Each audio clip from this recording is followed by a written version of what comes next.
the pregame Mecca before the Mecca. Yes. Which was the Osprey. I was about to say for Jim, that's the goddamn Osprey. Don't you dare call the Osprey the Mecca. Nothing like stars from a paradise. Don't care cause there's magic in the air tonight. Pretty girl in my ear, she the rarest type. Heaven on earth is right here tonight. I'm in the dream state. I'm in the dream state.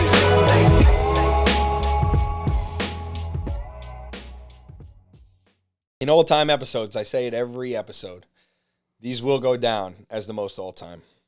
Today, my best friend since second grade. The stories are going to be crazy.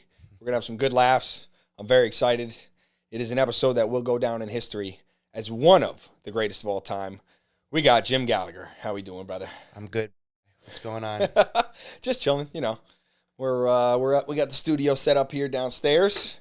Fam's on vacation, so you know, we got the lights in here. We got everything in the playroom. I was going to say, so this, for those that don't know, this is more than a studio. It used to be a game room. Air hockey was probably right about here. Did we have air hockey? Yeah, we did. There was air hockey, and then it transitioned to Katya's room at one point. Yep. Caroline's crash pad. Yep. Now studio. So I think that's about 20 years of more than that. It's been everything in our house and at Red's just slowly morphed into one of my mom's projects. So everything in our house right now, every room is belongs to my mom, which I guess makes sense. But even at Red's, she would just take over everything without asking. Yeah. It was just I guess she didn't have to ask really. But what's going on with you? I mean, you just got engaged.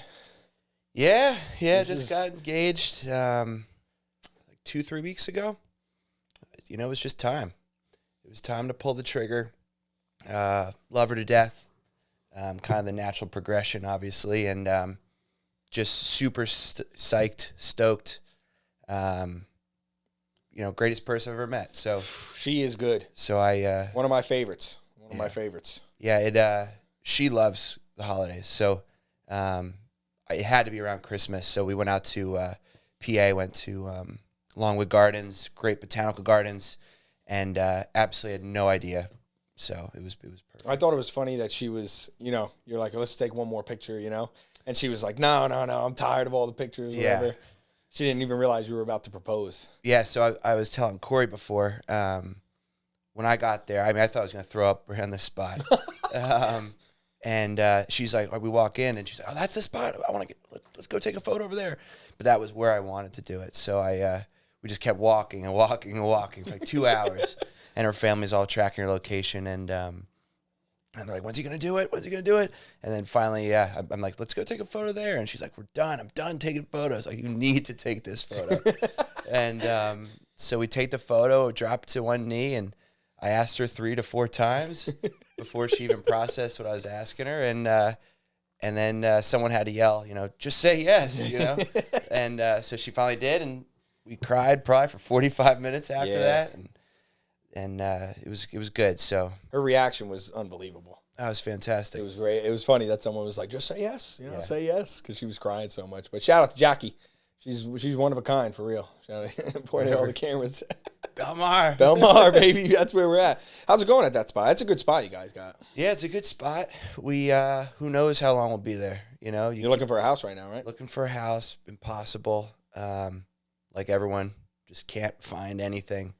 But it's good. We're month to month, just hanging, enjoying it.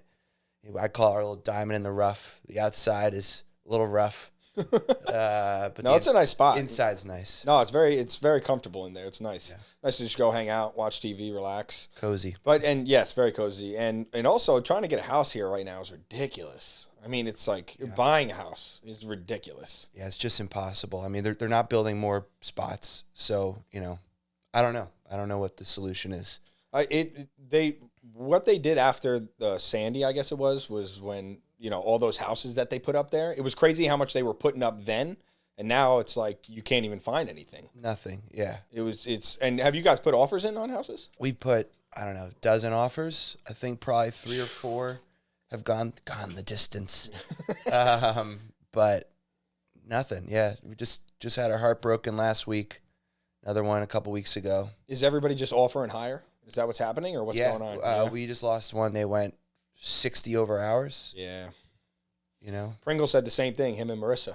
Yeah. You know, they're looking right now, and they said they've been putting in so many offers and they can't find nothing. Like everything is just everybody's offering so high up, and then it gets to a point where he's like, well, it's not even worth it to buy it for that much. You know, we're probably competing at the same houses. I would imagine. Yeah, no, I would imagine you are probably. Realistically, we should team up and live together. and then you, Pringle, Marissa, and Jackie. Yeah. That's a good quattro. I'll tell you that. I mean, it's. I would say the goal is probably to make a compound with all your closest friends and family. That has been the goal since we were young. Was to have everybody all in one. No chance, no weird things, but. Just everybody you know. Yeah, the camaraderie of all your friends living right next to each other. I always said it was going to be Hawaii. And as of late, the last couple of years, it seems more and more possible. Except, Skylar is now in California with his wife. Alejandro is settled in Hawaii with his wife. Terrence is out in Hawaii. So two out of, our group is there. But I don't know if we're going to get Skylar to get the hell out of California. I think he's stuck there. But this is something I did want to actually ask about, going to like the whole, because we've been talking actually heavy about this on most of the podcasts, and we had DeFeo on Sunday, and that was a great one, great podcast. But like during the pandemic, I felt like everybody kind of, I don't even know if everybody lost touch, but like, what was it like with you and all our friends? Like, were you saying we weren't seeing anybody? Like, were you seeing anybody? Yeah. So I've constantly debated this. Is like, did we lose touch because of COVID? Or were we the exact age that we would have naturally lost touch anyway, to some extent? Where you just life gets busier, or did we have the deadly combo of both? Mm-hmm. But yeah, lost touch with a lot of folks, but I think that like yourself, we're kind of like, you have it on your wallet, the glue man. Baby. We're kind of like, I think the glue. Yes. I like to try to. I would agree. Put a lot of effort into making sure that things. They're never going to stay the same, but that you can try to keep things going and keep connections going. Because at the end of the day, like, I just miss these people. I know. That's what I say, and I've been saying that on the podcast too, because this is the point: is to stay in touch with everybody. It's cool now because this whole week, I just told you the lineup. We're at you tonight. Tomorrow is DQ. That's going to be legendary. Then Thursday's Jason and Lev, our close friends. Friday is now going to be Mondo and Edwards. Oh, no way. It's going to be unbelievable. And then Saturday is supposed to be Brother Dan Valerio, and Sunday, Kevin Lapham. Yeah. So you think about all those guys, like for the most part, DQ is a newer friend of mine, but the rest of those people are all very close friends. And they're all people that used to get together all the time. Yes. And there's no reason why it couldn't happen again, but it doesn't, and that's just life, But that's all good. Yeah, everybody goes on and stuff, but that was, I've said it before on the pod, it's like that's the point, is that I get to go and I can schedule. It's kind of funny because we were talking about it before, like you and Kevin were talking, and Kevin's like, "What are we going to talk about?" It's like, well, we can talk about anything. It don't matter. I think these episodes are like when DeFeo and I got going, like me and Joe, I was cracking up. Yeah. Like I was laughing probably harder than any other podcast because we were just talking about stuff like the whole House Stark friend group. We were talking about the B&T, Shane's crib. Yeah, that's a classic right there. That was a crazy era, the B&T era, because I wasn't really around. Yeah. When did that start? Was that during college or after? Yeah, B&T was right after end of college, post-college, 21 to 25. Yep. Kind of the pregame Mecca before the Mecca. Yes. Which was the Osprey. I was about to say for Jim, that's the goddamn Osprey. Don't you dare call the Osprey the Mecca. But for you, it is the Mecca. Continue. But that was the best. It was the perfect blend of, it was just a neighborhood feel. Garage door open.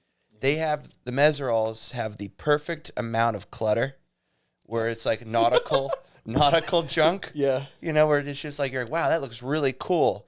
And it's just trash, But it works in their garage. Like if I had that, it would just be trash. Yep. That's not cool. It's like everyday things. They have like weird corks and lures and. But I think it all has some meaning to them, no? Or is there some stuff that's just there? No, no, it doesn't. No. Yeah. But yes, so that was the best. And Mr. Mez would come out, lecture us on what music we should be listening to, and and all that life stuff. Yeah, just hanging. Then if the pregame wasn't the best part, was the postgame was just as fantastic too, and that's where B&T Club was created, was the postgame. Maybe Joe got into that. Yeah, he brought that up because I was talking about House Stark. Yeah. Which is a crazy group of individuals that ended up in this group. And we were just talking about how that brought kind of all those different individuals that we all knew together. Because I was talking to Joe too, because he was saying he didn't exactly know everybody who's in that group, like the older guys, right? But for me and you probably, we probably knew everybody that we knew everybody individually before it became a collective. Yeah. And I mean, when I was talking about how there really isn't anything like when you have everybody together, like that, all your boys and all your close friends together. Yeah. But that really brought a crew together that was none of us were really like close. No. We just kind of knew, it was all mutual connections. Yeah. Like through Shane, he knew Yanni, he knew, Hirschler, I guess. And then we have Dennis was in there for a hot minute, Dennis, Ed, yeah. I mean, it was a crazy group, but it also kind of falls into the era where it spills into 1600. Yeah, it was a wild time. So I guess it kind of, I was not in the mix during the beginning of the B&T and the heart of the B&T. Yeah, I was more towards the end because I was still in. Let's see, I had a extra year after you graduated in college, and then I was off and going after baseball for another year or two. And then we ended up in Philadelphia. Crossing paths. Then we ended up crossing paths in Philadelphia. And I do want to say, I've said it before behind your back, but it's good things. I'd say that you were the best roommate I ever had. I don't know what people would think of what you're like as a roommate, but they got their ideas. I'm telling you, cleanest Yep. of all time. Doing other people's dishes just because. Quirkiest. For sure. But just all around the best roommate that, one of the best roommates I've ever had. Just like a pleasant person to live with. Let's go. This is on record. Yeah. And it goes back to you as well, because you remember that week when, first of all, I mean, let's talk about the Philly chapter a little bit. I mean, we had you, myself, D Money Mar, and CJ, Chet. Yeah. And and it was just a wild collective. Now, at this point, I think we should preempt this story with, you were not in the happiest place working where you were. So not a great headspace. We won't throw out the name of where he was, but definitely not the environment you want to be working in when you're 20. How old were we? 23? 23. Yeah, 23, 24. Yeah. All older, old school generation, like older people, right? Yep. And it was not really. Whereas I forget where Chet was working, but Dennis and I were working together. Yeah. So with Capital PayPal. And so we had all like young people. And I think just a 9 to 5 for me in general wasn't really a fit for me. But I just remember you weren't working no 9 to 5. You was 7 a.m. to 9 p.m. Yeah. Like it was brutal. Yeah. And I just remember we'd be home after the gym. Like we'd get home, we'd be there eating after we already worked out, which was after work, and then you'd walk in the door. And it was a brutal time. Well, and the last 20 minutes before then was me trying to find parking. Yes. Then you'd always get one of those rubber tickets on your window. Yep. Trying to rip it up, but the paper doesn't rip. But parking 50 blocks away, getting my car shot, keeping a skateboard in the back of the car just to ride. And I'd walk in the door, and you guys would be just screaming. What's crazy is that's actually 100% accurate. Is what you just did. Is what we were doing, because that once Dennis and I get going, and Chet was he was almost like I wouldn't say the moderator, but he was just like kind of pushing it on, like he was just adding fuel to the fire. And Dennis and I were just in a space of we were just having fun, and he can make us laugh like no other. But then you would walk in. I'd walk in. I never forget the story where we're just in the kitchen yelling. Like we're just going off. Like screaming. I can't even Tony explain Robbins. to you. Yeah, just like going crazy. Dennis is at the fridge. He's like, how are we going to fit the food in here? And we're just like saying dumb shit. We're laughing hysterically. And you walk in. Door opens. We look. Dennis is screaming. We're cracking up laughing. And then it kind of goes silent for a minute. And we just see you looking at us. Take one look and walk directly upstairs and did not come back downstairs. That was it. And it was like 9:30 at night. It was an unbelievable time. But it led to now where you're working, and you're working, seems like it's all going good. All is good. Still tired. Yeah. But no, it's all good. Love the people I work with. Love the role I'm in. Good opportunity. You know. Well, you got a good squad there because you guys yeah. came for that Rutgers basketball game. Yeah. No, it's a really good squad. They're They know how to have fun. I think that's a big thing. exactly. Yeah, exactly. Yeah, we went to Reds before the Rutgers Penn State game. Yes. Probably one of the kickoffs for your love of Rutgers basketball. Maybe. Yeah, that That era was one of was the catalysts. when, yeah, that era was when, and I got to go to the game, which was cool. Yeah, Because back then it Rutgers was were a very- different vibe. Like people would come before the game a little bit, Yeah. nothing crazy. We never really got too crazy for the basketball games until like the whole COVID year. Yeah. But and then Rutgers it won. would then it would empty, and then we'd get a little bit after for like just the normal night and some people off the game. But in between it really wasn't too crazy. And also back then I had older, like more tenured bartenders, like they were in the industry a little bit longer. So I could leave them and then come back. Like I could leave them for 2 hours and then come back. And, it turned into something crazy after that, obviously. But so we got to go to the game, which was fun. Rutgers won, yeah. Rutgers won. It was like an overtime, last second. You Yeah. know, It's rack was tough. going nuts. It's tough to beat Rutgers at the rack, which is 500 now degrees in there. Oh man, just firing Jersey Yeah. Club, EDM, Yeah. like just heavy bass. They have there's no environment in the nation. There's no environment in the country like the rack, which is now Jersey Mike's Arena. Yeah. But I love Jersey Mike's. I was about to say you got I the had a sponsorship back in high great school. connection What'd with you have? Jersey A year? Mike's. A year free? Year free subs.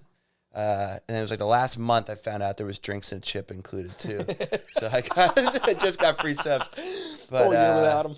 yeah, did a little promo spot with them. Fantastic people. Was this linked to being the president of Manasquan High School? One of the perks, yeah. One of the perks. One Yeah. of the perks. Yeah. That was a wild era too, because the amount of work you were doing every day. Yeah. Would you think like, all right, the president of Manasquan High School, it's but Mrs. Elm? Yeah, well done. Elm, here we go. She I had you believe. working. Yeah. She had you working every day, but all right, well, Yeah. now that we're on this though, you have to tell the story, the Bruce Springsteen story. Because this ties in with being the president of Manasquan High School. Yeah, and also want to thank you again for putting me on today. Oh, come on. You kidding? Long time coming. The writing was on the wall since we met. I knew when I met you I'd be on your podcast. one Second day. grade, Jim Gallagher knew second Yeah, I grade when we became best friends. The Reddcast 2023 Jordan year, he was going to be on. I Let's said one fucking day I'm go. going to be in the playroom with that podcast. Yo, look that far into the future. But yeah, the Bruce story.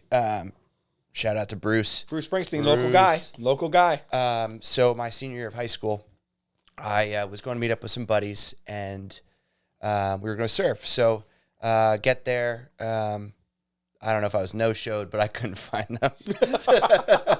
So I jump in the water, and I'm swimming, and it's just me and one other guy. It's post-Memorial or post-Labor Day, so lifeguards are gone at this point. And I needed to know what time it was. We're going out to dinner for my mom's birthday.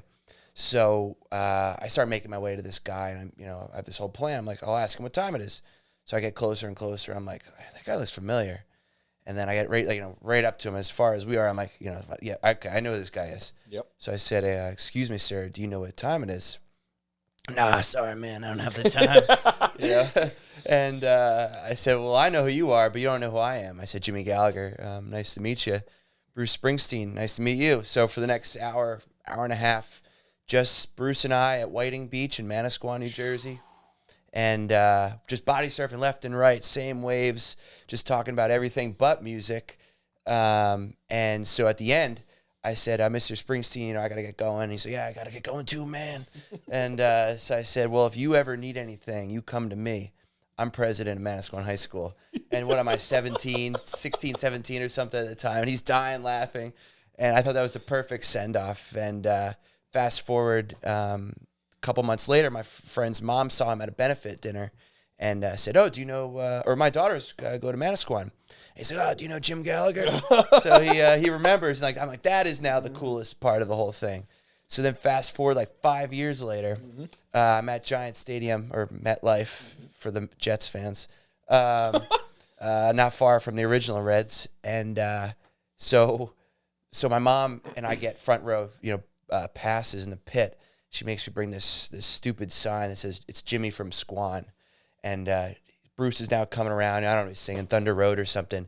She's like, get the sign up. And I put the sign up, like, signs up there. And he turns and he looks at me and he stops singing in the middle of the song.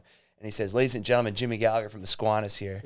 And so he bends down, and if I can find the photo, maybe I'll send it to you or something. Got a picture of him jumping down in the crowd, and everyone's sending me photos from the concert because everyone's there. Yeah. And it was amazing. But when you told that story at the Second Ave house for Fox, Troy, B. Brown, and Ruth, where were we? We were on the beach, and you told that story when we were sitting with my friends that I know from like the East Brunswick area from Reds, and we were sitting on the beach telling it, and you told that story. They lost it. B. Brown could not believe it. Yeah. And now every time I mention you when I'm talking to them, like, oh, I'm with Jim or whatever, they say the guy who met Bruce, president of Manasquan High School, Jim Gallagher. I said, yeah, people, goddamn right. People that hear that story that don't really know me, personally, always call me Jimmy from Squan. Yeah, because that's what the sign had. But that was probably the epitome of my life. Absolutely. I think people don't always realize that he's a local guy. Yeah. Like where Asbury Park is where he grew up, or where grew up in Freehold. In Freehold. Yeah. And then he had it was it not just the 50-year anniversary of his album? 50-year last week of Greetings from Asbury Park. Yeah, Greetings from Asbury Park. And again, another example of why the universe works in mysterious ways. By chance, I was listening to that album the day I found out that it was the 50th anniversary. Yeah. Just by chance. Yeah, he's the king. I mean, it's unbelievable. It's kind of cool when you think about all the people from Jersey, like that are from New Jersey. Like, there's a couple really big ones. He's one of them, Bon Jovi, right? Paul Rudd. Paul Rudd is Jersey? Paul Rudd. I did not know that. Dude, New Jersey's the greatest state in the union. Don Rickles. Frank Sinatra. Yeah. I mean, you're talking big time. I mean, the Frank Sinatra and the Bruce Springsteen, to me, those two guys they're just unbelievably big. Like, it's kind of crazy to think how big they are, and they're from New Jersey. Yeah, and what about Manasquan High School alone? Oh, Jack Nicholson. Jack Nicholson. That's another big one. He's huge. Rusty Schweikert. That one. NASA astronaut. Is that the picture they have on the thing? Oh, yeah, okay. Yeah, he's big, too. I think like the women's Olympic javelin. Oh, no, and I forget her name. I'm blowing it, but the soccer player, the women's soccer. Yeah. We'll get her name, but she's. I mean, I think they won one of the championships. Captain, yeah, she's captain. I mean, she's unbelievable. So there's a lot of good people to come out of Jersey. Jim Gallagher, the last living Red. Yeah, we're two of them. We haven't blown up yet, but we'll be there. A couple years. We'll let the podcast take its route, and then we'll go from there. This will be the igniter. This is it. Well, I said, we're filming so many episodes before I start releasing them all. This could be. Well, I'm also your demographic. I'm a Penn State fan. Oh, I'm a Red Sox fan. An Eagles fan. The opposite of everything. So everyone watching this is. Exactly I actually didn't even realize you were Eagles. So yeah, my mom, because she grew up outside of Boston for her early years. So that's where the Red Sox isms came from, and then Eagles because she went to high school and college in that area, and that's kind of so. Everyone in my family is a weird Red Sox Eagles fan. That's how they all. They all fall that way. Best friends in second grade. He's a Red Sox fan, eh? Although I just that was more when we were younger. That was more of a thing. But I just like watching baseball. Because David Ortiz is one of my favorite players of all time. Unbelievable. And when they whooped the Yankees in 2004 when they made the comeback and then won the World Series. I mean, just so many great memories around baseball with you and I and all our friends playing for one, watching, talking about it, living, breathing, just eating up baseball or baseball cards. I mean, we used to sit down here and trade everything you could trade. I forgot about the baseball cards were huge. Binders and binders of baseball cards. I remember we were at the bowling alley. I think we were at like Seeger Lanes, and they had a vending machine. Yeah. And here we go. There was a pack of like 1992 Fleer baseball cards or Tops or whatever. Damn right. And I don't know what it cost, $5 or something. I was like, $5? I can't spend $5. And you went over there, Pedro Martinez rookie. Pedro Martinez rookie card. In the Seeger Lanes. Jim was furious. Yeah. Furious. Who knows where it is now? Yeah, no, I got them all. I got a whole rookie card collection. I'll never forget how mad you were when I opened the pack and you saw the Pedro Martinez. Well, I got that whole rookie collection. I mean, I think all my cards are upstairs in a binder somewhere in one of my drawers. You still got all yours, yeah? Got all my cards, got all my Pokemon cards. Yep. Got all that stuff. I got all the Pokemon. I got some Dragon Ball Z, of course, my favorite show of all time. Yeah. I got the baseball cards. But yeah, so you know what I want to talk about too is going back to the switching topics to 1600. Okay. I want to talk about one of the most legendary entrances that has ever been made. So bringing it back, this is after Philly. This is Post-Philly. post Philly. So this was the next year when I was living in Chadds Ford. Yeah. Coincidentally, where my mom's from. Where your mom was from. And where I got engaged. Yes. And is that where it was? Is it in Chadds Ford? More or less, yeah. So when we were there and we were partying, you had actually you should explain where this started, like the whole trip. Yeah, so I do a trip with the Montclair Rugby Club. They've been doing it for 40 plus years. There's like 70 guys that do it. And we start in Montclair and we bike from Montclair to Manasquan. So it's like 80 miles, 20 plus bars. Reds, New Brunswick, or Reds, Newark is one of the spots. Yep. One of the first stops, no? Yeah, second spot, Wow. yeah. And we bike, just bar crawl, singing rugby songs the whole way down. But It's insane. And it's always Memorial Day weekend. And so you guys are obviously, riding the high of Memorial Day weekend, getting ready for DJs, doing whatever the night's throwing at you. Yep.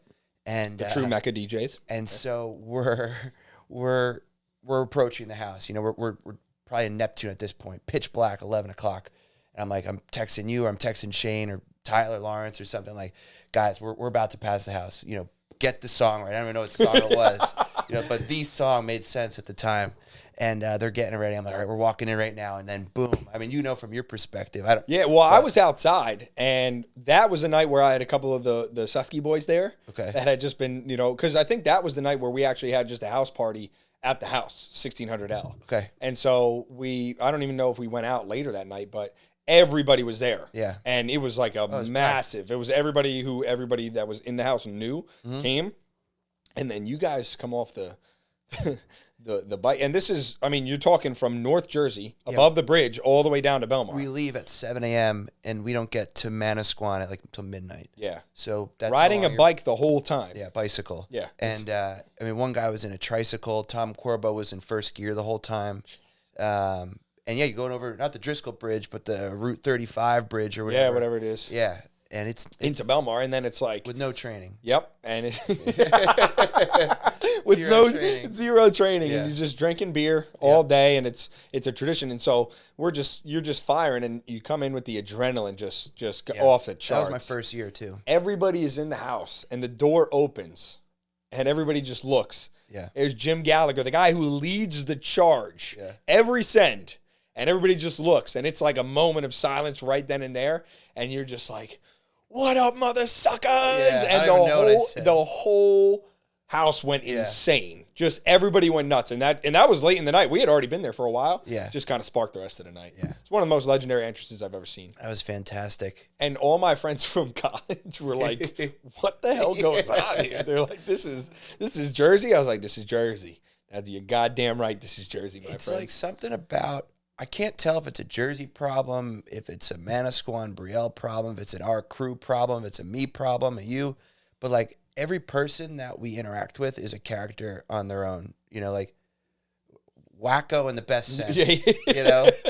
Every person is like that one person you met and you remember them. Because you're like, and they're all great people too. Well, you know what my friends also said from college? They're like, man, like I think the exact phrase was like, the roots are deep here. They're like, everybody who has shown up that you guys all know, like everybody each other is like best friends. Yeah. They're like, the way you guys greet each other, the way you guys see, it's like, this is insane. And they haven't experienced that before. I was like, it's kind of crazy that all that time, because at that point we were 23, 24. Yeah. So we had all but also that summer, that the people who were like Jason and Lev, that was like my first summer meeting them. Yeah. Rush.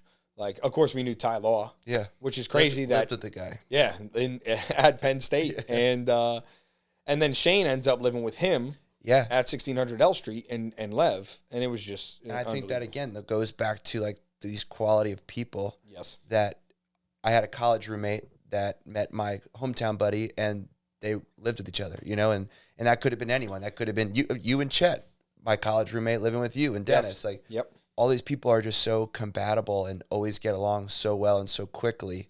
It's just a good mix. I don't know. I think the energy just attracts that. If you have good energy, I feel like it brings the right people around you. Because you always know, like, it's cool. It's funny talking from the perspective of Reds. When I see the crews that all walk in together, it's like they all fit with each other for the most part. which was actually really, I always talk about this on the pod, but like the year of like COVID when it was like all different squads that ended up becoming really close friends. Initially, I thought everybody just knew each other because it was, I figured, oh, they're all Rutgers, whatever. And then by the end of the year, I realized that nobody that was all very close at the end of that year was close to start the year. And then they all kind of knew each other, but it was like a special group of people that, you know, because even now, like when I think about Reds, it's like most of the groups want to stay within their groups.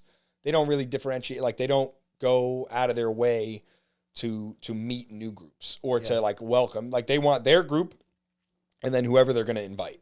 Yeah, and you don't know if that's like a generational thing. Is that a post-COVID thing? You know, I don't know what that is. Yeah, no, it's a little bit of everything, but you have to question it because even during like COVID, I don't know if I feel like those kids were different than the type of kids that are coming in now. I feel like they were just a different group, like the way they interact. Those young people, the young guys, huh? The young guns, which I'm back in time with them. I'm turning 24 this summer. You know what I'm saying? I'm 23 right now, but it's just when you think about the type of people that you associate with, the energy kind of attracts that same energy. Yeah, is what it is. And I think we've been super fortunate that our friends have been able to stay as close as we have, our whole lives. Yeah, it's a special group, and back to what we said before, just you want to keep that group going, and I think that people like you and I, like we are friends with, well, all of our friends are friends with so many different people, and I think that's a really just neat, unique thing. You could call up any person in your phone, and you'd either be there for them or they'd be there for you in a second. Yep. And I think that's really cool. Yeah, I think it's great that you don't even have to, like, going back to that whole pandemic thing when I asked you about, like, did you lose touch or whatever, it was like there were some people that I really didn't talk to at all during that. And of course I had Reds kind of going on, like, except for I feel like when they first shut everything down, that summer we were still kind of around here, things were going on. Because people were doing stuff outside. Yeah. Like nothing was going on inside. The bars were all closed, like the indoor stuff. But outdoor, like all the bars around here, they all have, except for Osprey. Yeah. Osprey and I guess Leggett's, but Leggett's has the outdoor area. Yeah. Osprey's the only one that didn't really have the outdoor. They didn't touch that at all. They didn't do anything. But DJ's was open. I think Headliner was doing the outside stuff. Oh, yeah, Headliner was really letting it fly. When was your last time? When was the last time you went to the Osprey? Man, the last time I went to the Osprey. And it's crazy. Yankees, Red Sox, Giants, Eagles, DJ's, Osprey. Let's just throw it out there right now. That's the caliber of competition. We have nothing in common. We have nothing. Best friends in second grade on the complete opposite end of the spectrum on all of it. But the last time I went to Osprey was, I can't even remember. I mean, the last time I remember you being there is the no suck bag night, but I don't know if that probably was. That probably was the last night I was there. Yeah, that's the last night that I can remember. And you know what? I may have gone. So this is where really like the end of myself going. I like Osprey. I like when we have all our friends together. So it really doesn't matter to me. We can go wherever. You could be in a shed and have a good time if you're with a good crew. You could be in the garage, the B&T. You have all the friends together. Yeah. There's nothing like it. But I saw Mondo. This is going back some years. Yeah. So I saw Mondo in Jimmy's Cucina. Shout out my spot. Black and salmon tacos, Jimmy's Cucina, the best tacos you have ever had in your life, guaranteed. And people don't always believe that, and then they try them. They hit me up. They go, "Yo, Red, you were right." And I say, "I've never been wrong." Yeah. Except the other day when I thought there was 6 weeks in a year. I'm like, yeah. And Corey, I'm asking Corey, like, I'm like, isn't there 50? Wait a second. I'm like, because Joe, I said I'm filming 56 episodes, one for every week. Yeah, you said that to me the other day, too. At your house. I didn't quite understand where that number was coming from. No correction by anybody. Maybe there was going to be like a Christmas special where you're going to throw a couple in 1 week or something. Like 1 week. Actually, yeah, there will. So 56 was the number I said originally. We're sticking with 56, but there are 52 weeks in a year. Yeah. And when I said that, DeFeo goes, "Wait a second, isn't there 52? Yeah. I looked at Corey. I'm like, 52? I'm like, there is 52. I'm like, yeah. So I don't know where I came up with 56, but probably because I was thinking the 6 I got confused because there's 36 episodes if you were to do 9 months times 4, and that would be Labor Day to Memorial Day technically. It's like 9 or almost 10 months, like depending on how you look at it. That's how most people think. That's how, yeah. That's when I work. That's how I got to that I work number, too. from Labor Day to Memorial Day, and I do not work from Memorial Day to Labor Day. I sit on the beach, I solidify in advance, and then I rip J's by 90 every night, shut it down. Friday, Saturday night lights. People like to do the Sunday Fun Day thing. If I can make it, I will. But I'm a guy, I like to shut it down. But what the hell? Where was I going with the story anyway? Before, do we even know where we're going? 56 weeks. Osprey. We're talking about Osprey. But I see Mondo, and he comes in with, I believe it was Edwards at Jimmy's Cucina. Okay. And this was before Mondo had even been to DJ's. So this is when he was like freshly 21. But I had seen him at Osprey. Yeah. So this was the summer where the B&T was still firing, kind of near the end of that era. Yep. And we were all going to pre-games and stuff, and then go out and then go to post-games. A lot of times it was DJs, but some of the times was Osprey. But even if it was different, I would link up with you guys after in Manasquan. On the flip. On the flip, would be as I would say. On the flip. I would link up with you guys on the flip after the send at DJs. And I remember seeing, one of the times we went to Osprey, I saw Mondo, and I hadn't seen him in a while either, because I was starting to see everybody from school and everything, like at the Osprey, because that's where most of the kids from Manasquan and Brielle, that's where they go, because you can walk home. You can ride your bike. You know, it's very simple. And so that was the summer that I really started seeing everybody again. And I then saw him at Jimmy's Cucina, and we just had been talking about, you know, going out and stuff, because that summer was the first time in a long time that I had really gone out again. Yeah. And I was like talking about DJs, and he was like, I never been yet. I was like, you never been at DJs? And so this is where the OG Trench Mob forms, and Mondo, myself, and Edwards, we one trip to DJs, and the rest is history. I mean, after that, we never stopped. But that's when that whole summer was the summer that I was starting to see everybody again. Yeah. And so that's where, you know, it kind of all comes connected. But that might have been, I guess the next summer might have been the last time I ever really went, was with the crew that really dominates you, Chisel Achavati, Jim Walsh, Bugliero, Joe Haley. I mean, Foreman, he's in that mix. Yeah. Cackaville, he's in that mix. I mean, we're talking a group of legends. Yeah. I mean, like you said, it was just the proximity, it was just home base. Yeah. You know, you always saw everyone, and that's not for everyone. Not everyone wants to always see everyone. I liked at that time. I don't mind it. I liked seeing everyone. I love seeing everybody. We said that little nook back there, but I mean, yeah, that has a lot of great memories. I mean, first and foremost, number one, I met my fiance Jackie there at the Osprey. At the Osprey, so you know, let it be known. Probably gonna have the rehearsal dinner there or the wedding at the Osprey. That will be the next time I'm there.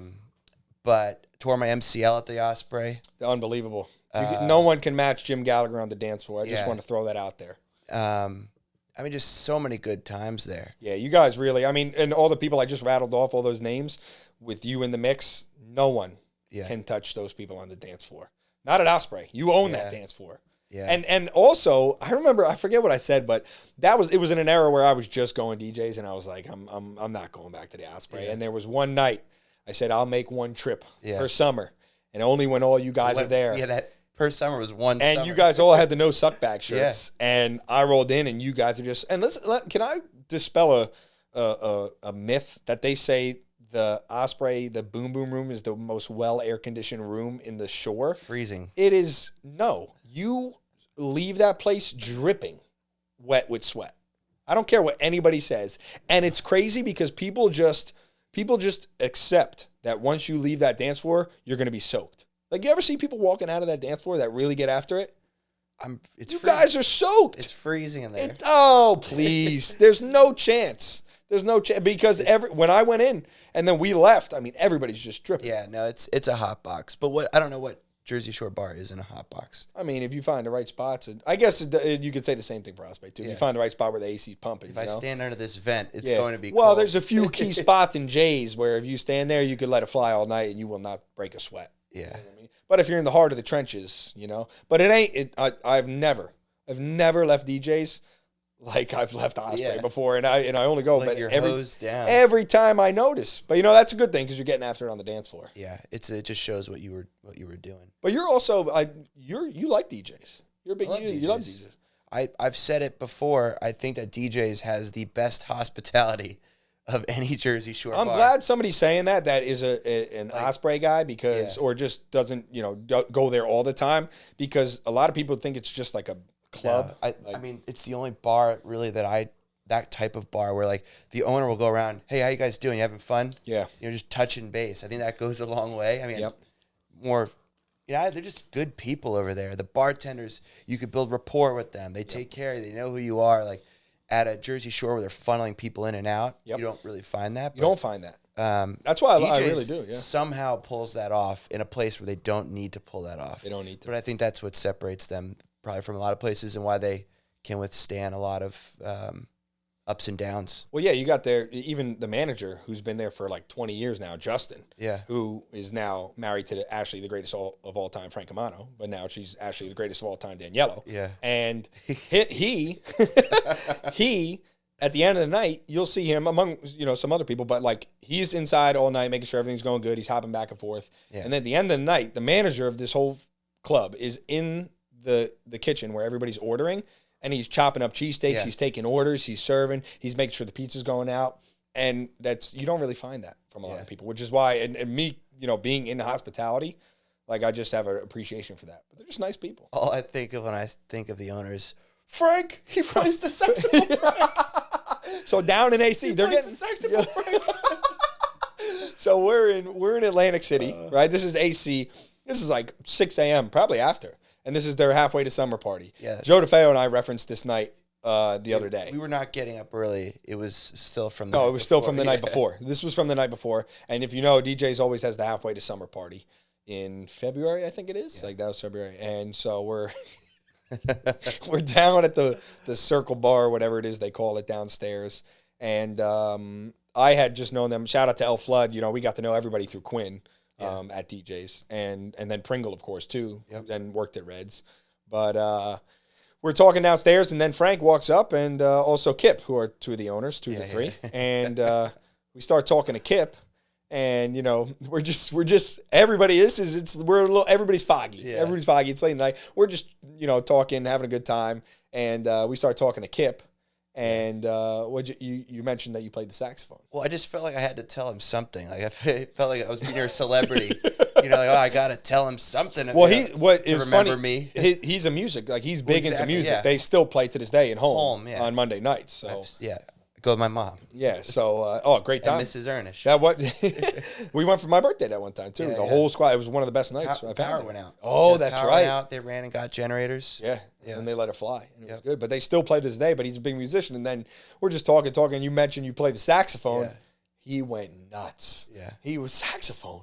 This guy plays the saxophone. Frank. And he's calling Frank, the owner, and Jay's over. He's like, Frank, this guy played Jim. He plays the saxophone. Yeah. Oh, it was unbelievable. What a great night. That was in the heart of when everybody was still really, because right now, not everybody's kind of off doing their own thing, although we still stay in touch. But that was when really everybody was still going out all together. Yeah. That was, I almost feel like that might have been towards the end of when we really were able to gather everybody together. Yeah, because I don't know. That was probably 25, 26. When was 1600 after that? It was after that, no? It was right around the same time. Right, it might have been the next summer or two. And then that was, I remember just that summer was probably, I remember the 1600 summer was like the last summer we really were all together. And for anybody who knows about the Jersey Shore, people get shore houses, all over Belmar, all over Manasquan, all in Point Pleasant, everywhere. Yeah. And then you're just in there with a squad of all your friends. Yeah. And we were just lucked out because Ty, Lev, and Shane, Ty's parents bought the house in Belmar, and those three lived in it. It was a little bit off the beach where most of all those, smaller houses are. Yeah, still, though, right next to Bar A. Yes, 4 blocks away. At the time, it probably seemed like it was kind of off the beaten path, but it was right in the mix, really. 2 blocks off of Main Street, less than a mile from the beach. Yep. Fantastic spot. Oh, it was unbelievable. We were talking about buying it after that because they sold it almost the following summer that we were all in it a little bit, but it wasn't the same as the summer before. No. And then they went to sell it, so we were thinking about buying it. Yeah, that was a mistake. Should have bought it. I was going to say if we had it back then, we'd be set to go. Double now. Oh, it's probably insane. You're right. Yeah. It probably is insane double right now. So, but going back to let's talk about your story a little bit here, Jim. Okay. Before you moved to Brielle, sure, which was kind of young, that was in 2nd grade. Did you had been in a couple different places prior to that? No, you had moved around a little bit. Yeah, I'm gonna crack it open. Myself ready. Let's go. Miller Lite. That's all Jim Gallagher drinks. Yeah, and Friendly Sons of the Shillelagh. Friendly Sons of the Shillelagh. Yeah. So my background: born on a Tuesday. Great day. No, yeah. So I was born in Arizona. Fun fact, and lived there for a few years. Lived in where the hell did I live? Bullhead City, Arizona, middle of nowhere. Good middle of nowhere, but just middle of nowhere compared to here. You know, you look the edge of town; it's another 500 miles to the next kind of place. Okay. And then moved to Cape Cod, Massachusetts, Chatham, and then came here in 2000, second grade, and so that's when we met. Was Mrs. Lightbody, one of the greatest to ever do one it. of the goats of teaching. Loved, just a fantastic person. She came to my high school graduation party. Her and Mr. Aronis. She did. Two of the goats. Those are people. For people that don't know. Mrs. Lightbody, Mr. Aronis. Oh, and Mrs. Monica came. Yeah, you're talking. That was the three. Those are some goats. There's a lot of other ones that we will probably name drop as we tell the stories, but those three, that's a big three right there. But so moved to Brielle in second grade, met you, and then just we kind of just started. I mean, you guys probably already had who has a crew in second grade? That is true. Yeah, we don't really mean. Thanks for letting me join your crew.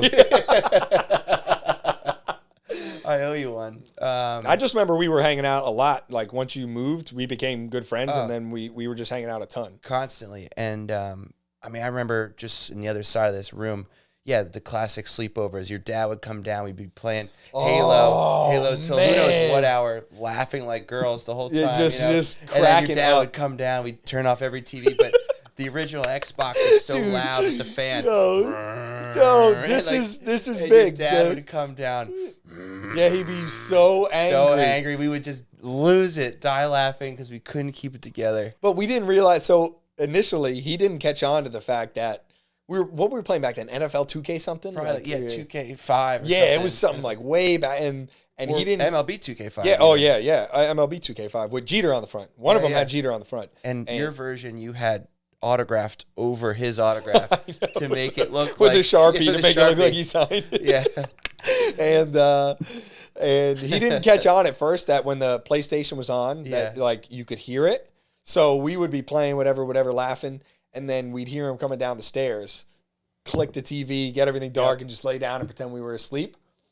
And then you could hear that it was on. It'd be like a fan noise. And so we'd be out. We'd pretend we were out. He'd walk back up. We'd turn the TV back on, start playing again. And then eventually, like 2 or 3 times, more. And then he realized that he said something. I wish I could remember like the word for word. He was some very stern. Cut the bullshit. Yeah, that's what he always. That's what he always say. Yeah. Cut the bullshit. And he's like, I can hear it on. I know it's on now. Dude. And like we couldn't even keep it together. We'd be laughing, dude. Those were the days, eh? And so then we became really good friends. We hung out all the way. And then in high school, even. In high school, I think everybody started meeting just so many more people, which is cool because, like, our whole friend group, in 6th grade, Mr. Fracano, another GOAT. Saw him the other day. We had you, myself, Kevin Lapham, Tom Corbo. Yeah. Fantastic 4 right there. Terrence, I think, was also in that class. Yeah, he was in my 5th grade class as well. And then Terrence was also in that class. And we just have this close group of friends that stay together, throughout the whole way. Yeah. And then we go to high school, and we got all these people that we kind of knew just from I would say I knew the most people from baseball and competing against people, playing with some people in like travel ball. Yeah. But also, just competing against some of the elementary schools. And then we all start to meet all these new people. But throughout all of that, none of us ever really lost touch. All the people in our crew were great, ambassadors to then meet more people. You know, like every person that we were friends with in elementary school then helped us meet all those other groups on their own. And then you had all these different groups of people and all these different friends. And and also back in high school, the thing was everybody would go into town. Like everybody's like, yo, you're going to town tonight? And that would be hanging out at 7-Eleven. Yeah, the 7-Eleven parking lot. Yeah. But I'll tell you what, like we would go hang out there and all the people that were hanging out, like I just remember it being like so fun. Like, I don't know why, but it wasn't even like we were all drinking like crazy. Like, it was just like, even if we weren't, like, it was just fun to be around everybody. And I felt like that our whole class was a real good class in high school. I would say the best class. Yeah, I mean, it was definitely one of the best to ever go through that school. It's pretty good. And, we just had it's sort of like our 10-year, whatever that was, last year anniversary. And yeah, I mean, every person there wanted to be there, and that's all you could want. Like, if you don't want to be there, that's fine. I get it. Like, not everyone had the perfect experience, you know, and I'm sorry they didn't. You know, and I maybe wish I could have helped make their experience a little better. Yeah. Maybe it's just not for everyone, that kind of thing. That's totally normal. But everyone at that 10-year anniversary or reunion wanted to be there and shut the place down. I think we met up there at 2. People weren't leaving till 2. This was at Joe's Surf Shack? At Joe's Surf Shack, Pat Roddy playing. Oh, man. I won't say names, but people at the end of the night are being carted out like, you know, like they're I like remember. Pig on a spit, you know. And Pringle told me this. Yeah. Pringle told me, he's like, I heard a couple people were getting carried out of there. Several bodies. Yeah, several bodies. That's how you know it's a good time. But I mean, we're just having a good, clean fun. So we got the 20 in 9 years. And you and you put that all together though. Yeah, I put that together. Jackie obviously was a huge help. Yep. Didn't go to Manasquan. Nope. So you know, but was fit in right there. And but did a lot of people bring, because a lot of people we know are getting married now or are already married. Yeah. Did a lot of people bring their significant other, or was it like mostly? No, not many people. Yeah. Only a handful of people. Yeah. Yeah. But some folks, I mean, if you go around and like I was asking people, did you get to talk to everyone? Was everyone there that you wanted? And, yeah. You know, like, you know, you couldn't make it or other close friends couldn't make it. And that's all good and whatever, and were missed. But there were some people I'd never had class with or talked to at all. And I couldn't stop telling these people because they were so hilarious. Yeah. And like, I just didn't know them in high school. And now like, we have a big school, but yeah, you know, there's those 1 or 2 people I just didn't know. And like, I got to know them. And they're like, oh, can we do this every year? I'm like, no, no, we cannot. No, we cannot do No, this we every can't year. do that. Yeah. I think just a overall, like, even throughout like college and everything, like I think a lot of the people that went there, even, you know, aside from the ones you didn't really know in high school, a lot of people stayed in touch. And we saw each other. Like, it's kind of rare growing up in an area like this, like, because you think about in the summer, people come here to vacation. It's a good home base, yeah. Yeah, like people come here to have fun. Even if they do summer. leave, if they do leave or come far away, they're back for the summer. Yes. And a lot of times they're back for extended periods of time around the summer. Yeah. Not just like a flash, you know, quick holiday weekend or something like that. I don't think there's anywhere better to be during the summer months from Memorial Day to Labor Day than here, like in the Jersey Shore area. And it's funny because like people give it a bad rep because of that show, you know, the Jersey Shore, but it's really where we are in our like section is not really like that. It's its own bubble of exactly. And I mean, I would go even further. I think it's a great place to live, you know, and be all 56 weeks of the year.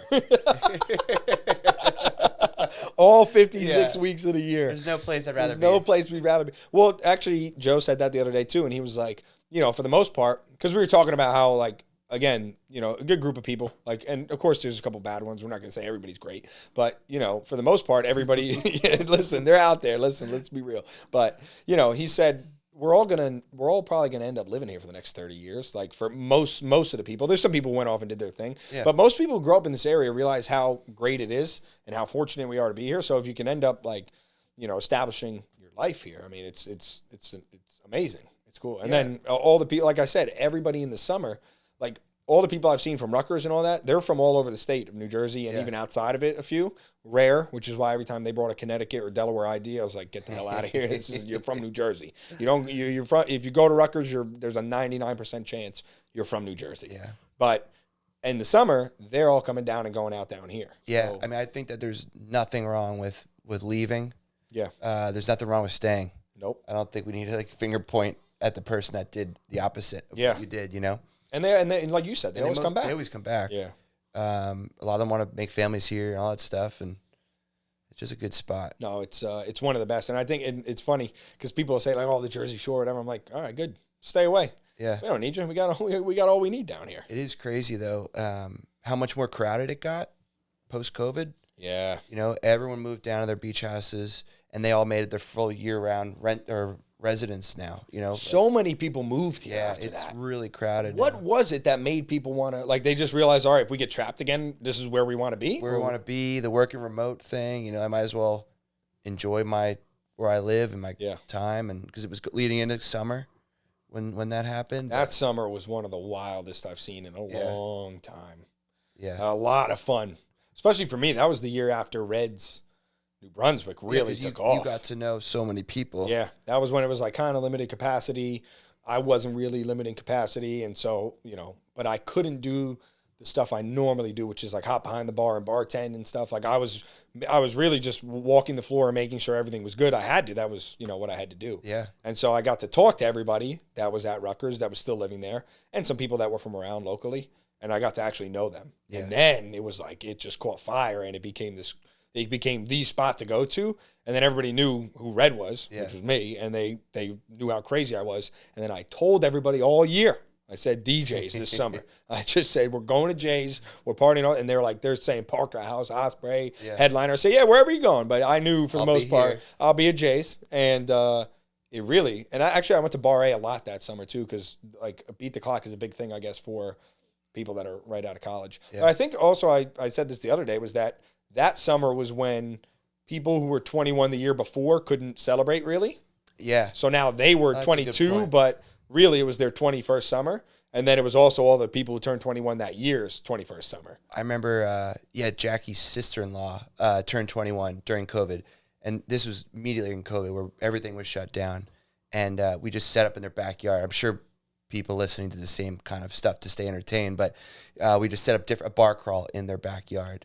It was like DJs. I think we did like bingo or something. Then we did legates. We did, whatever, just little signature drinks at each spot. But like you did so many things to just stay entertained during that. A lot of it was around drinking, but anything. Well, everybody was so cooped up. I think everybody just wanted to go out and do a lot, Yeah. And and then crazy to see how many, what we were saying before, the houses they all put up, and now they're all taken. Like even think about the Churchfield on Shane Street, next to his legendary spot. Yeah. I mean, Green Acres Park, of course, legendary. And then the Churchfield, which is where, to me, is just a little bit above. That was that was legendary. For memories go. Yeah, I mean, it was right next to Shane's house. The games, a lot of everything. A lot of mainly. What was it? It was football and the kumquats. Those that we would throw at each other. Those things hurt. Yeah, oh yeah. Al would be 3 times our age at the time. Yes, and you have to fight for him to be allowed to play because like they didn't know how old he was or whatever. Yep. Remember, he could play. I'm telling you, the same age as us. And that was right next to reference it where the B&T is that we referenced before. Yeah. That was at Shane's house. Right next to it used to be a field, and it was called the Church Field. And that's where we would go and everybody play football. We'd have wars. We'd do whatever. And then they just built all houses next to it. Yeah. Now, when I drive on Shane Street now, legendary Woodland Ave, Nick Abbott Street. His was the first street, I think, on that part of Brielle that changed so much. Yeah. It was now when I drive past, I have to look for his house. Yeah, it's hard to find it. Because like it used to be just the field and then his house, and you would just know. But now it's like, and we'd park right in front, but now it's I have to look for it because there's all those houses. It goes deep too. Yeah. It's like 5, 6, 7 houses that they put. It's crazy. And they're all big. They're all very big. Yeah. But I think I don't know how much really, the where we are, because you got to remember Harris Ave. I mean, you're talking all-time streets.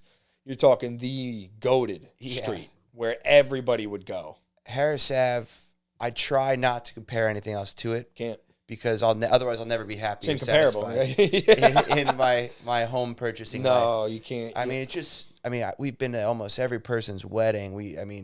The hayride that comes down, everyone's just so solid, I can name you 15 people that we've talked about already that live on that street. And on that street, Unbelievable.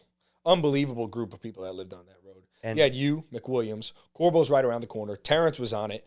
Now the Schmitz. Yep. Matt Schmidt, an absolute legend. Corey knows very well. He texted me, congratulations. Just shows the quality of people for the engagement. Did he text you congratulations? Yep. What, he saw it on your social media, I guess, right? My mom put a sign out in front of the house. Oh, okay.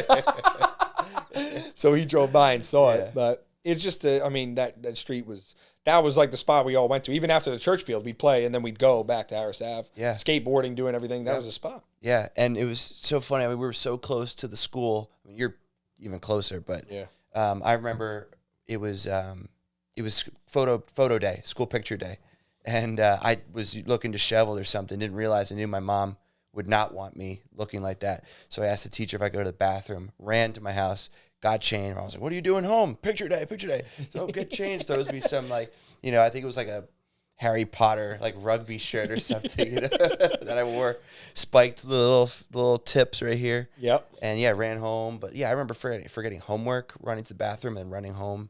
Same thing. Just Yep. like just that was back when you had the classic. short hair, huh? Short. Yeah. Now the hair's long, Yeah. the flow. But this is a cut, so Yeah, it was this longer is- than this. This How is how long has it been this long, or like around this style? this length, 2 weeks. Okay. Right after Christmas. Yep. Before that, I mean, I was almost touching my shoulders. And how long was that? That was since what? I had 2 haircuts in the last 2 years. Because if people see the pictures before, Yeah. it's short. Oh yeah, yeah. Oh yeah. I mean, it was never long. The Yeah. sides were as long as yours. A little more hair on the top. I mean, well, mine's I got nothing going on. I mean, mine's going back now, so we're Just we're ask- getting there. Just ask Dom, our old neighbor from Our Philly. good old Dom, baby. Yeah, about why the hair. Why that? Yeah. About why the hair goes back. And just to talk about Philly real quick, we did live in a good area. I'm not the biggest fan of Philadelphia, although I went to Temple for a year, which was Yeah. cool. And I know a lot of good people that are T for live there. Temple U. T for Temple U, baby. U for you, I forget whatever it was, but Queens Village was actually a nice area. Yeah. But the only person I know in life, 30 years on this earth, to ever have beef. Well, there's 2 people. We're not going to name the one because he's a local guy, one of our teachers from high school, that had beef with Jim Gallagher. One of the only 2 people I know was our neighbor in Philadelphia. Yeah, Dom. Good old Dom. Me and Dom did not hit. Well, it was one-sided. Really. It was, well, yeah, you had no problem I had with no him. problem but with the guy. I don't know. I think you were just the one that was inside when he came by, Caught the heat. all hot-headed. Yeah, I would catch the heat, and then he'd call me thinking I was Dennis, who thought he was Chet, thought I was you, and like Dennis. we would just ramble on these voicemails, long drawn out, like threatening voicemails, you know. Yes, and Dennis didn't give a fuck. No. All he kept saying was, fuck that guy, Yeah, fuck yeah. that guy, we don't care. And he would put all those big planters in front of our yard. I remember that day when he freaked out at me. Dennis moved the planter to block his door. That's, and then again, I'm sure he thought I moved yeah. 500-pound planter. Yes.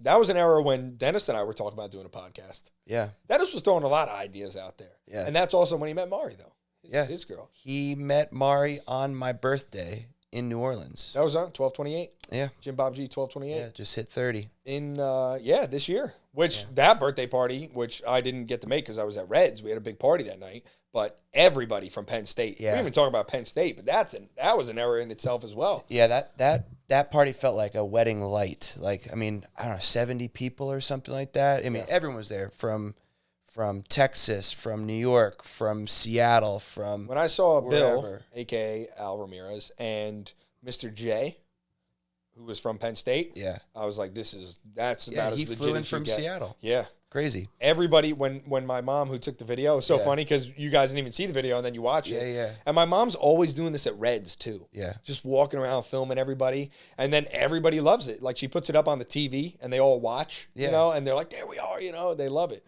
But she did that for your birthday and I was watching the video and that Penn State squad, unmatched. I mean, unbelievable. Like who you lived with and your close friends. Yeah, really, really good people. Remember when we went and I got there on whatever Friday night. This was when, there was one in Altoona. That's that what I was thought where we I were met referring to, everybody, yeah. and that was the beer Olympics. Yeah. That was crazy. We're just crushing You got Chinese food twice in one yeah, day. not college Stomach is was not out to healthy. I mean, here. college ain't that healthy. You know what I'm saying? But like, what a time, and I got to meet everybody. Could tell the energy was unbelievable. Then you guys moved to, what's it called? College Park.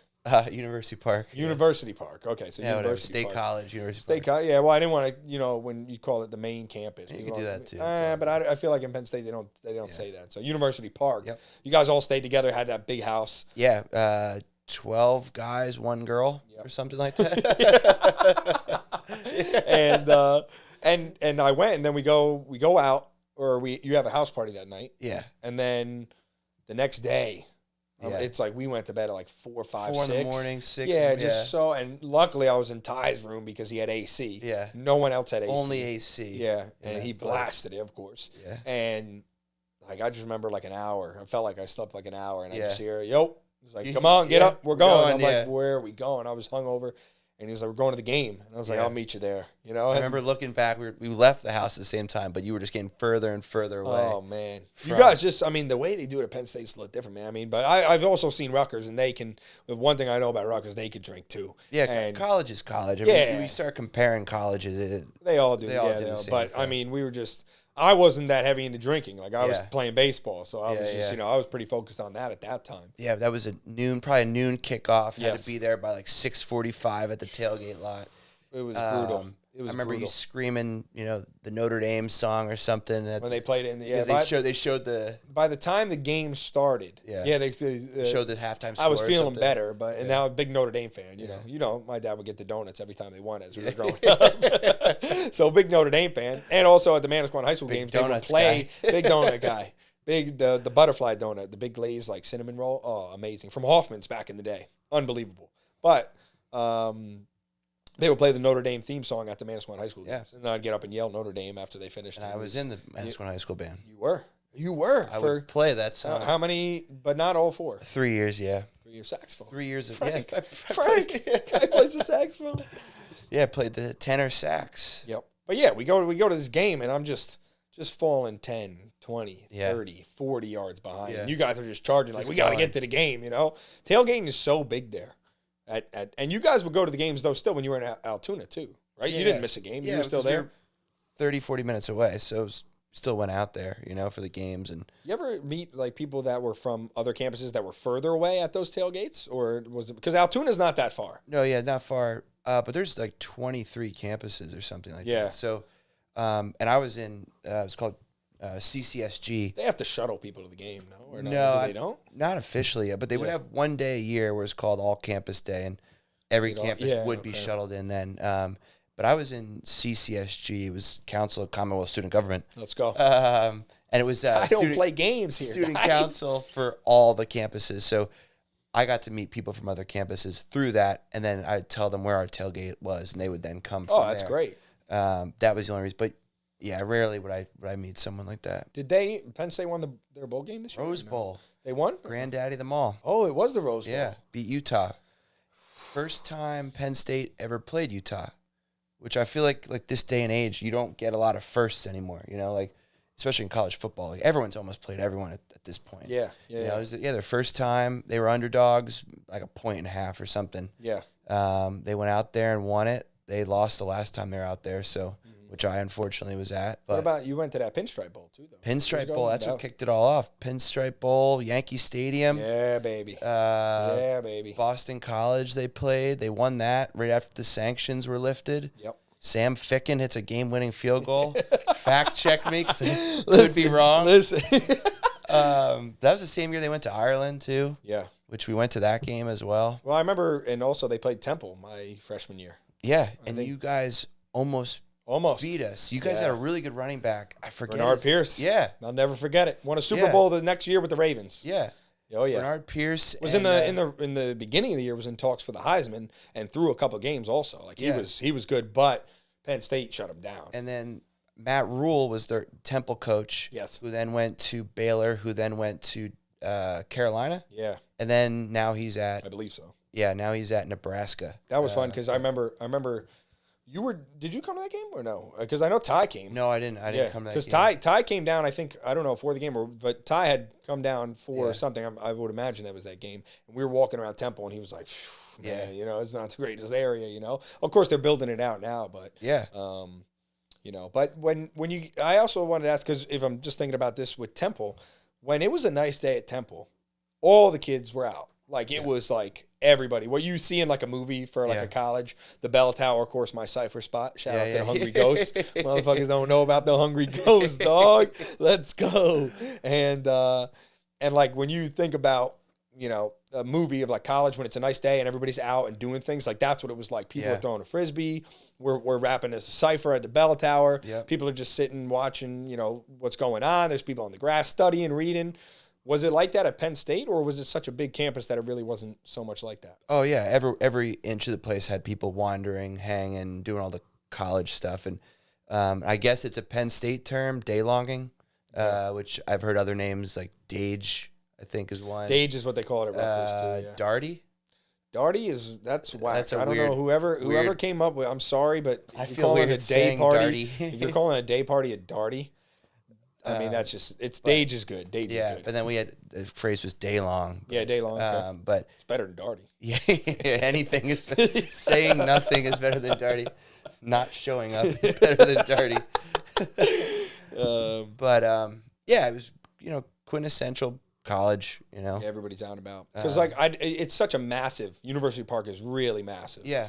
But like Temple, as big of a school as it is, the campus is not that crazy big. Like it's all centralized. Like everything's right there. Yeah. So you can see everybody. It was nuts. It was a good time. I feel like our friend group only got bigger from that because I feel like everybody you were friends with or close with in college, like we all became friends with them as well. Well, that's what's crazy. Like I said, so I mean, I had 12 roommates and a girl, but How did she end up in that house? she was my one roommate, Sean's girlfriend at the time, Okay.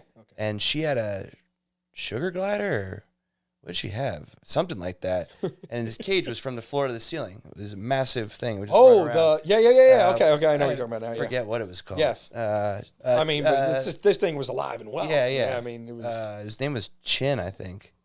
Jeez, I forgot about that thing. an interesting addition to the house. But yeah, so when we're doing these wedding tallies of who's going to come, how many people we're doing, right there, it's 12, then everyone has a significant other. It's 24 people. Yep.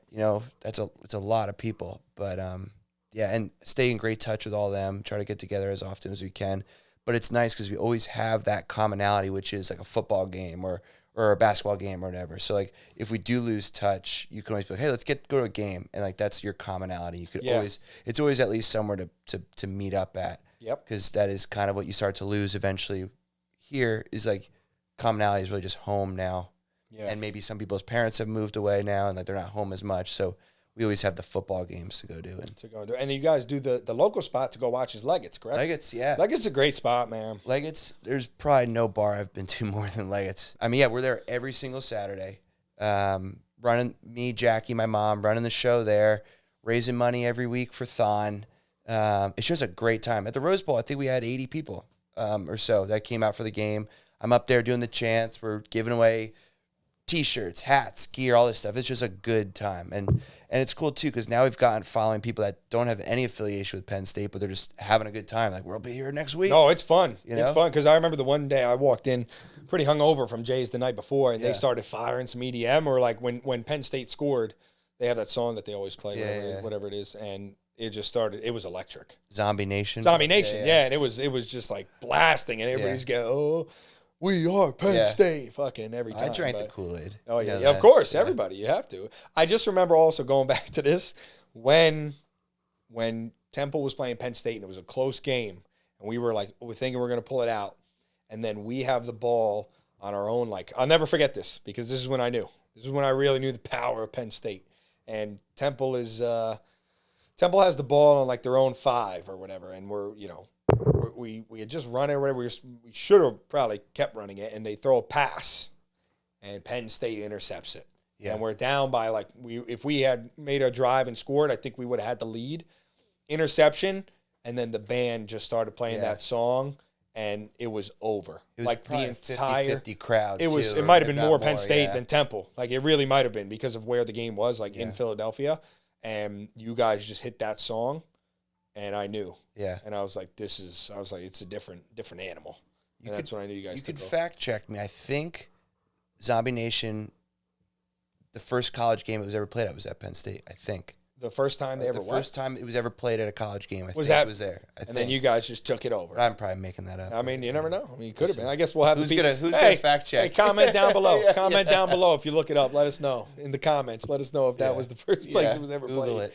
But yeah, so what's next on the agenda for you then? Just working, doing things, still looking for the house? Yeah, so looking for the house, looking at venues for the wedding. Starting to plan that right now. Yeah, right? so that'll be fall of 24. Okay. So take this year, get it already. We're trying to get that done by this month. We went to 2 venues this weekend, went to one last night.